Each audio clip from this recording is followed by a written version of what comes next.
নমস্কার, জয় গুরু, জয় মা তারা। আমি বামানাথ তান্ত্রিক।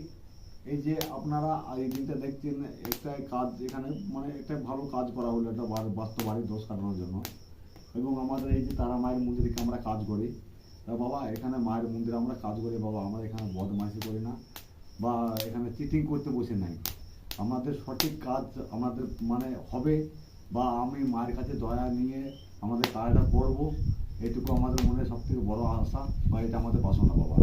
কেননা মা সবার কাছে থাকেন না, হ্যাঁ, আর মাকে পাওয়া কঠিন ব্যাপার। আজকে মাতৃ সাধক, অনেক বড় আমরা মাতৃ সাধক, আমাদের কাছে আমরা মায়ের পুজো করি, আমরা বড় তান্ত্রিক বাবা, অনেকে বলতে পারে।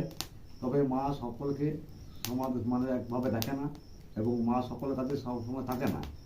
একটা কথা হচ্ছে, এই যে আমাদের মায়ের মন্দির, আমাদের মা গঙ্গা দেবীর ধারে আমাদের মন্দির আছে, এবং এখানে আমাদের শ্মশান ঘাটও আছে। সব